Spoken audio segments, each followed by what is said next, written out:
कैसे हैं आप सभी। आशा करते हैं कि आप सभी बहुत अच्छे होंगे, स्वस्थ होंगे, मन लगाकर पढ़ाई भी कर रहे होंगे। आज हम लोग पढ़ने वाले हैं क्लास 12th हिंदी काव्य खंड का सेकंड नंबर चैप्टर। चैप्टर का नाम है पद और इसके जो कवि हैं वो सूरदास जी हैं। ठीक है, उन्हीं के बारे में हम लोग ऑब्जेक्टिव क्वेश्चंस पढ़ेंगे प्यारे बच्चों।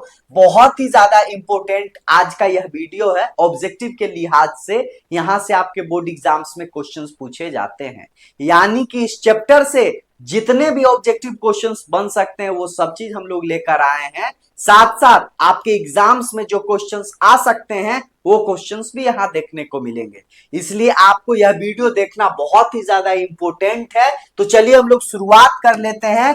जितना ऑब्जेक्टिव रहेगा हम लोग सब देखेंगे बहुत कम समय में। तो आप लोग आ जाइए और बेहतरीन तरीके से आप लोग इस वीडियो को अच्छे तरीके से ध्यान लगा कर देखिए।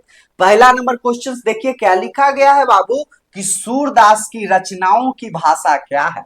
सूरदास की जो लिखे हैं रचना उसकी भाषा क्या है। उसकी भाषा जो है वो वज्र भाषा है। क्या है? सूरदास की जो रचना है वो भाषा कौन सा है? वो वज्र भाषा में वो लिखे हैं। सूरदास के गुरु का नाम क्या था? सूरदास के गुरु का नाम क्या था? तो क्या नाम था? वल्लभाचार्य था। क्या था? सूरदास के गुरु का नाम वल्लभाचार्य था। नेक्स्ट क्वेश्चन कि सूरदास किस मार्ग में दीक्षित हुए? सूरदास किस मार्ग में दीक्षित हुए? तो कौन सा हो जाएगा? पुष्टि मार्ग। कौन सा मार्ग? पुष्टि मार्ग। यानी क्वेश्चन नंबर 3 का आपका सी नंबर आपका ऑप्शन कंप्लीट हो चुका है। नेक्स्ट क्वेश्चन देखिएगा फोर्थ नंबर कि सूरसागर के रचयिता कौन है? सूरसागर के रचयिता कौन है? कौन लिखे हैं? तो आपको पता है ना कि सूरदास जी लिखे हैं। कौन लिखे हैं? सूरदास जी लिखे हैं। नेक्स्ट क्वेश्चन कि सूरदास के दीक्षा गुरु कौन थे? सूरदास के दीक्षा गुरु जिससे वो दीक्षा लिए थे वो वल्लभाचार्य है। कौन है बाबू? वल्लभाचार्य। यानी 5 का आपका बी हो जाएगा। नेक्स्ट क्वेश्चन नंबर 6 सूरदास की कृति है।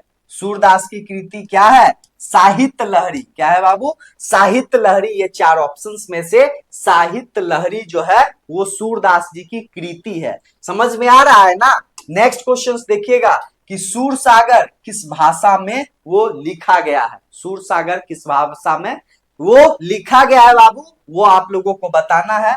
ब्रज भाषा में। सूरसागर किस भाषा में रचित है? तो ब्रज भाषा में है। कौन सा भाषा?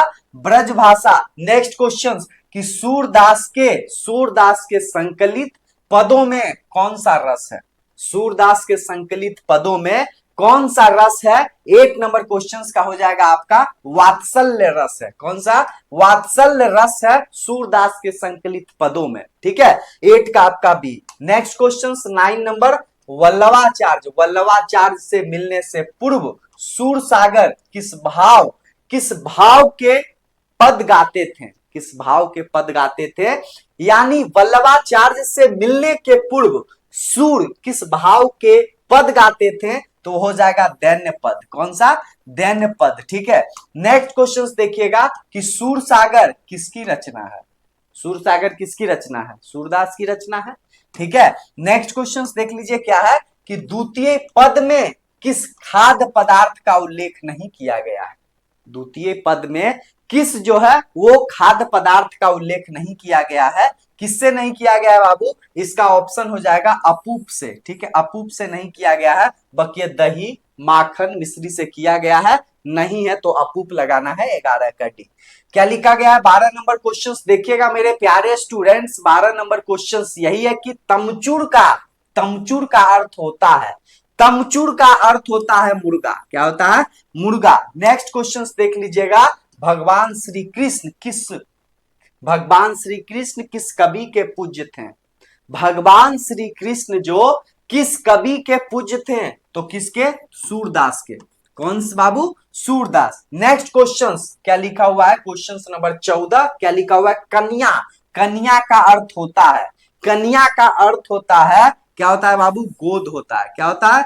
गोद होता है। नेक्स्ट क्वेश्चन देखिएगा कि सूरदास की कौन सी रचना है? सूरदास की कौन सी ये है जो हम लोग पढ़ रहे हैं? तो क्या हो जाएगा बाबू? पद। पद जो है वो सूरदास का है। जो हम लोग अभी पढ़ाई कर रहे हैं। ठीक है, देखिएगा नेक्स्ट आगे देखिएगा क्या है कि सूरदास किस भक्ति के कवि हैं। जो सूरदास हैं वो किस भक्ति के कवि हैं। तो 16th नंबर क्वेश्चन का हो जाएगा कृष्ण भक्ति के। किस भक्ति के बाबू? कृष्ण भक्ति के। यानी कि आपका 16th नंबर क्वेश्चन का आपका बी हो चुका है। कौन सा हो चुका है? बी नंबर आपका हो चुका है। नेक्स्ट क्वेश्चन 17th नंबर की सूरदास किस भाषा के प्रसिद्ध कवि हैं। सूरदास जी किस भाषा के प्रसिद्ध कवि हैं? 17th नंबर क्वेश्चन का ब्रज भाषा। कौन से भाषा? ब्रज भाषा। नेक्स्ट क्वेश्चन कि वात्सल्य के विश्व में अद्वितीय कवि कौन है? अद्वितीय कवि कौन है? तो आपका हो जाएगा सूरदास। सूरदास जो है वो अद्वितीय कवि है। नेक्स्ट क्वेश्चन कि सूरदास किस धारा के कवि हैं। सूरदास किस धारा के कवि हैं? वो कृष्णाय जो है वो इस धारा के कवि हैं प्यारे बच्चों सूरदास। कृष्ण कहां बैठकर भोजन कर रहे हैं? भगवान श्री कृष्ण जो है वो कहां बैठकर भोजन कर रहे हैं? 20 नंबर क्वेश्चन जो हो जाएगा वो कहां हो जाएगा बाबू? कहां हो जाएगा? नंद जी के गोद में। नंद की गोद में बैठकर वो बालक जो कृष्ण भगवान है वो बैठकर भोजन कर रहे हैं 20 का। ठीक है, आगे देखिएगा कि प्रस्तुत पद में कृष्ण को किसका सूचना दी गई है। कृष्ण को किसको सूचना दी गई है? 21 का आपका हो जाएगा भोर होने की। भोर होने की सूचना जो है वो कृष्ण भगवान को दी जाती है कि सुबह उठ गए हैं, ये देखिए सुबह हो गए हैं, उठ जाइए। ठीक है, आगे देखिएगा 22 क्या है बाबू कि सूरदास हिंदी साहित्य के किस काल के कवि हैं।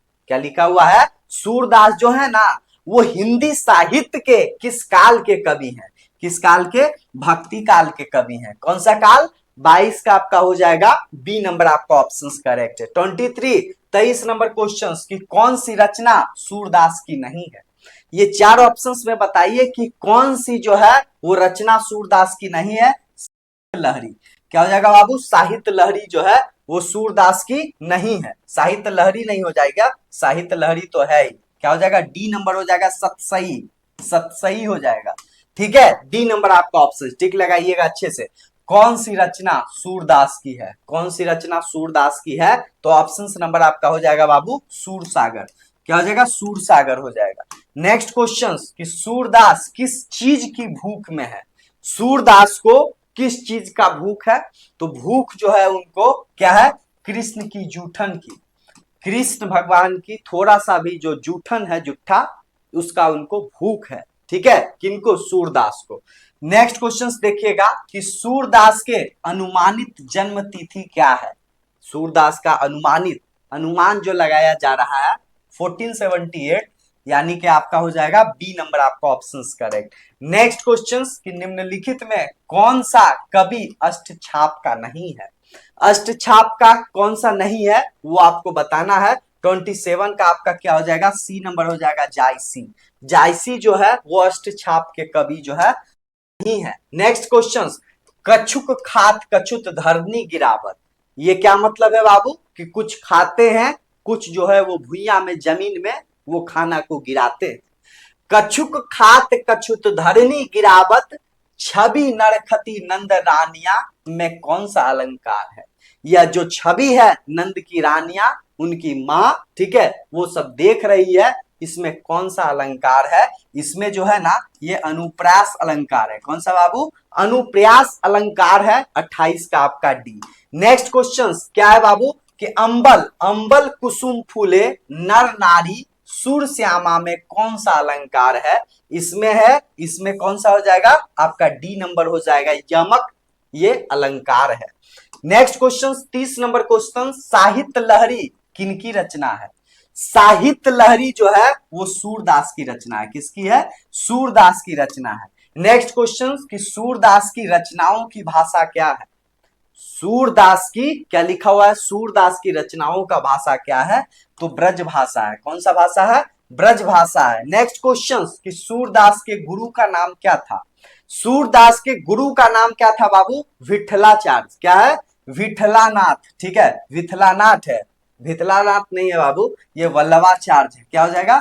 वल्लभाचार्य हो जाएगा, यानी सूरदास के गुरु का नाम वल्लभाचार्य, यानी उन्हीं से वो दीक्षा प्राप्त किए थे 32 का।